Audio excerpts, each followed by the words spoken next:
It was late November, just a few days before Thanksgiving. I was driving back from my girlfriend's apartment in Scranton to my parents' house in the Poconos.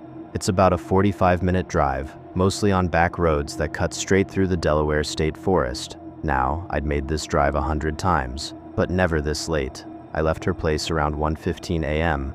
The sky was pitch black, no moon, and a thick frost was starting to glaze over the windshield.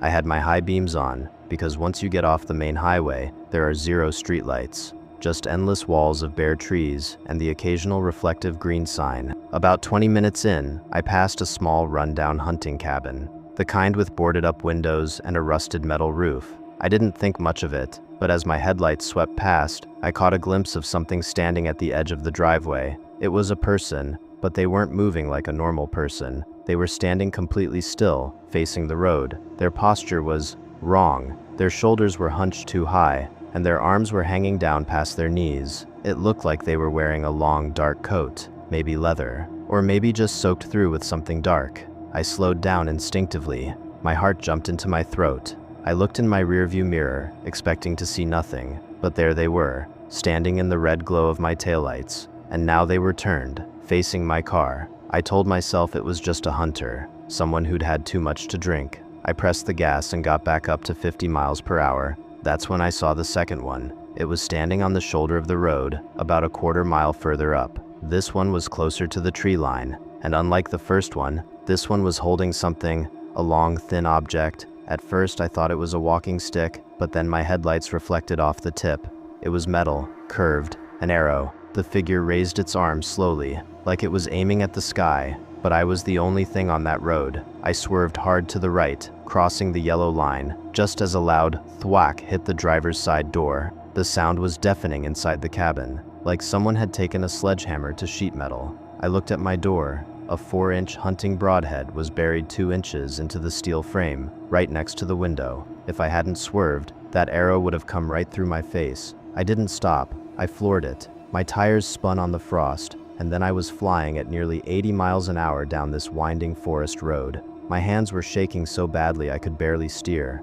I grabbed my phone to call 911, but I had no service. None. I was in a dead zone. For the next 2 miles, I didn't see anyone. The road was empty. I started to calm down. I thought maybe it was a prank, a very sick, dangerous prank. Then my headlights hit the third figure. This one was standing in the middle of the road, right on the double yellow lines. It was wearing the same long, dark coat, but it was facing away from me, looking down the road. I slammed on my brakes. The ABS kicked in, and the car skidded to a stop about 30 feet away. The figure didn't turn around. It just slowly raised its right hand and snapped its fingers. One loud crack echoed through the trees, and then I saw them, emerging from the woods on both sides of the road. At least 10 of them, all wearing the same coats, all standing perfectly still between the trees, their heads tilted at unnatural angles. I threw the car into reverse and floored it. I drove backwards for almost a full minute, fishtailing and scraping against the gravel shoulder until I found a dirt logging road.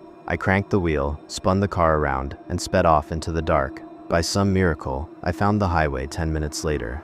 I didn't stop driving until I saw the lights of a gas station. I pulled in, parked under a bright floodlight, and just sat there, shaking. When I finally got out to look at the damage, my blood ran cold. The arrow was still stuck in my door. But that wasn't the worst part. Scratched into the paint, just below the driver's side window, were 3 words. They looked like they'd been carved with the arrowhead. "You were fast." I sold that car a week later, and to this day, I refuse to drive through the Delaware State Forest after sunset, because I know they're still out there, waiting for someone who isn't fast enough.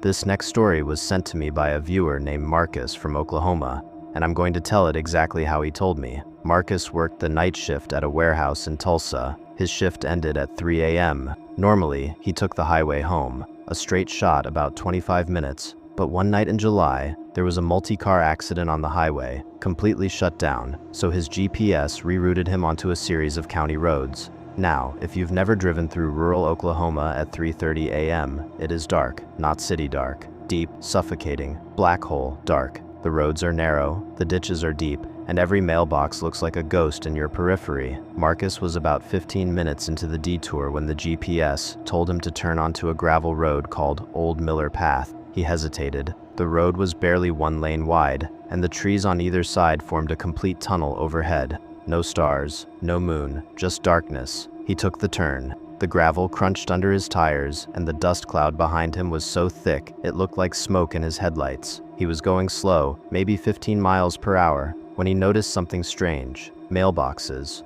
Old, rusty mailboxes, every 50 feet. But there were no houses, no driveways, just mailboxes sitting in the weeds, surrounded by overgrown grass. He thought, who the hell is getting mail here? Then the road dead-ended. His headlights hit a chain-link fence, maybe 8 feet tall, with barbed wire along the top. Beyond the fence, there was nothing but open field. But in the middle of the field, about 100 yards away, there was a single white van. No windows, no license plate, just sitting there in the grass with its side door wide open. Marcus put the car in reverse, but as he looked in his rearview mirror, he saw someone standing directly behind his car. A woman. She was wearing a dirty nightgown, barefoot. Her hair was matted and wet, and she was smiling, not a happy smile, a wide, stretched, painful smile. She started walking toward his driver's side window, slowly, her bare feet making no sound on the gravel. Marcus froze. He couldn't move. He couldn't even breathe. The woman pressed her face against the glass. Her breath fogged up the window,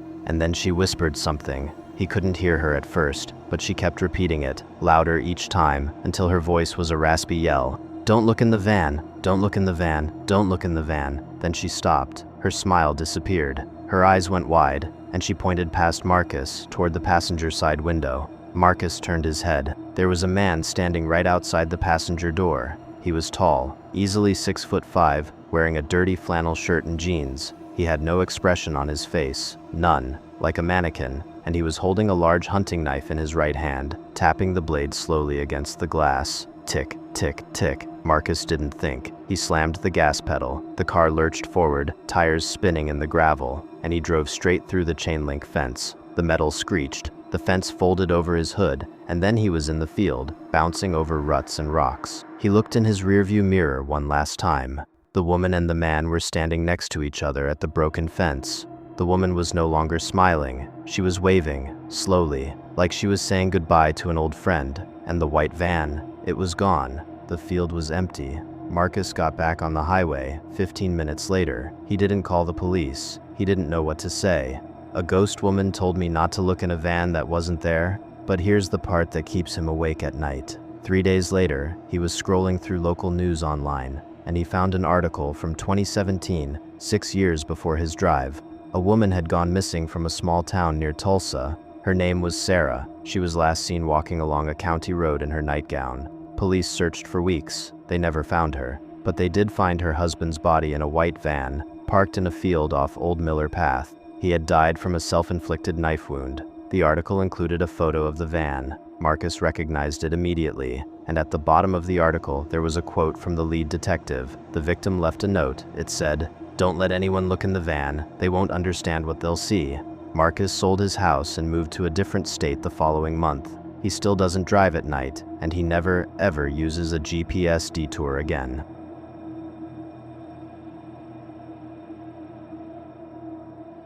My name is not important, but this happened to me on a road that no longer exists on any map. It was the winter of 2019. I was driving from Chicago to St. Louis for a funeral. I left late, around 10 p.m., because I couldn't sleep. I was grieving, and I thought the drive would clear my head. I took a route that followed the old Mississippi River roads, not the interstate, the smaller highways, the ones that run parallel to the river, through tiny towns that are mostly abandoned. Around midnight, I saw a sign for a toll road, Scenic River Route, $2, open 24 hours. I'd never seen this toll road before, but I was tired and it looked like a straight shot, so I pulled off and followed the signs. The road was freshly paved, no cracks, no lines, just smooth, black asphalt that seemed to absorb my headlights. There were no other cars, no houses, no lights, just the river on my left and a sheer rock wall on my right. After about 10 minutes, I saw the toll booth. It was small, wooden,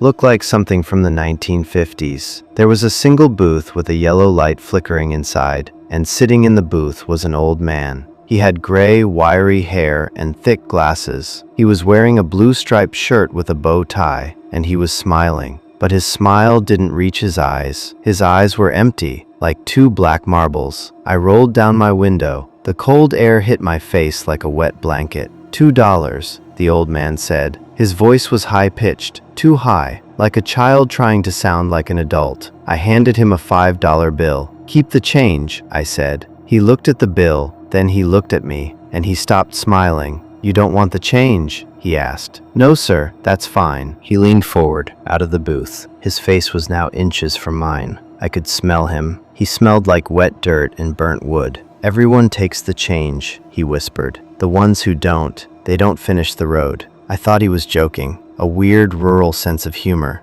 I laughed nervously and said, "I'll be fine, thanks." He pulled back. His smile returned, but it was different now. It was wider, too wide. His lips looked like they were cracking at the corners. "Drive safe, son," he said, and he handed me my change, exactly $3, in old, crinkled bills. I drove away, feeling uneasy. I threw the change on my passenger seat and tried to focus on the road. The next 10 minutes were normal, just dark road, river, rock wall. But then I saw something that made my stomach drop. A sign, toll booth, 1 mile. That didn't make sense. I just passed the toll booth. I looked at my dashboard. The time was 12:15 a.m. I'd only been driving for 15 minutes since I left the booth. There was no way there was another one. But there it was. Same wooden booth, same yellow light, same old man. I pulled up slowly. He was already looking at me, waiting. $2, he said again. Same voice, same smile. "I just paid you," I said, 10 minutes ago. He tilted his head. "No, son, you didn't." "I did. You gave me change. Look." I held up the 3 crinkled bills. The old man looked at the money. His smile vanished, and for the first time, he looked afraid. "Where did you get those?" he whispered. "You gave them to me." He shook his head slowly.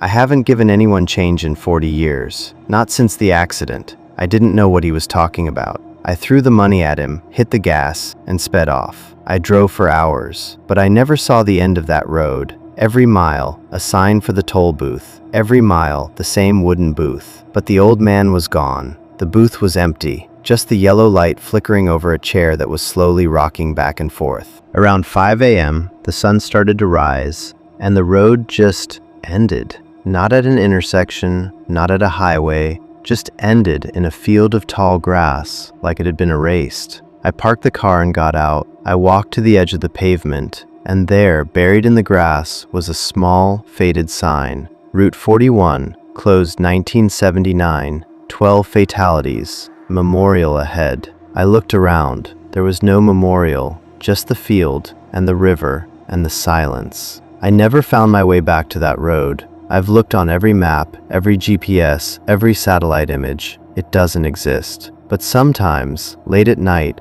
when I'm driving on a dark road, I see a yellow flicker of light in my rearview mirror. Just for a second, and I hear a high-pitched voice whisper, "You forgot your change." I don't drive at night anymore.